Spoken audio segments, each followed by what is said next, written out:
योगी और नागा साधु दोनों ही हिंदू धर्म में आध्यात्मिक पथ के अनुयायी हैं, लेकिन उनके जीवन शैली, अभ्यास और पहचान में महत्वपूर्ण अंतर हैं। यहाँ कुछ मुख्य अंतर दिए गए हैं। योगी। योगी अर्थ। योगी शब्द का अर्थ है योग का अभ्यासी।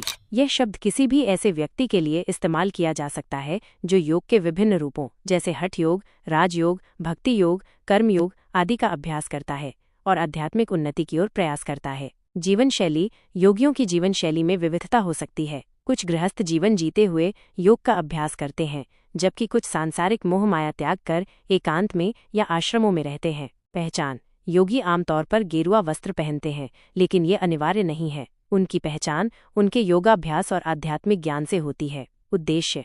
योगियों का मुख्य उद्देश्य शारीरिक, मानसिक और आध्यात्मिक संतुलन प्राप्त करना और अंततः मोक्ष या आत्म साक्षात्कार की प्राप्ति करना होता है। संगठन। योगी विभिन्न परंपराओं और संप्रदायों से संबंधित हो सकते हैं, लेकिन वे आमतौर पर नागा साधुओं की तरह किसी विशेष अखाड़े से बंधे हुए नहीं होते हैं।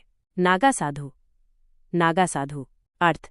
नागा शब्द का अर्थ है नग्न या दिशाओं से परे। नागा साधु दिगंबर, वस्त्रहीन रहते हैं, जो सांसारिक बंधनों से उनकी पूर्ण विरक्ति का प्रतीक है। जीवन शैली। नागा साधु कठोर तपस्या और वैराग्य का जीवन जीते हैं। वे आमतौर पर एकांत में, गुफाओं में या अखाड़ों, विशेष साधु समुदायों में निवास करते हैं। उनकी दिनचर्या में ध्यान, योग और शारीरिक तपस्या शामिल होती है। पहचान। नागा साधुओं की सबसे विशिष्ट पहचान उनका वस्त्रहीन रहना और शरीर पर भस्म राख लगाना है। वे जटाएं रखते हैं और त्रिशूल, चिमटा या अन्य पारंपरिक हथियार धारण कर सकते हैं। उद्देश्य। नागा साधुओं का मुख्य उद्देश्य भगवान शिव की आराधना करना, सांसारिक आसक्तियों को त्यागना और आध्यात्मिक मुक्ति प्राप्त करना है। वे अपनी कठोर तपस्या से अपनी इंद्रियों पर विजय प्राप्त करने का प्रयास करते हैं। संगठन। नागा साधु शैव परंपरा के अंतर्गत आने वाले विभिन्न अखाड़ों से जुड़े होते हैं। इन अखाड़ों की अपनी नियम और परंपराएं होती हैं, जिनका नागा साधुओं को कठोरता से पालन करना होता है। कुंभ मेलों जैसे बड़े धार्मिक आयोजनों में नागा साधुओं की महत्वपूर्ण भूमिका होती है।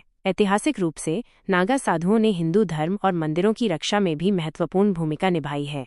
संक्षेप में, सभी नागा साधु योगी होते हैं क्योंकि वे योग और ध्यान का अभ्यास करते हैं, लेकिन सभी योगी नागा साधु नहीं होते। नागा साधु योगियों का एक विशिष्ट समूह है जो कठोर वैराग्य और विशिष्ट परंपराओं का पालन करते हैं।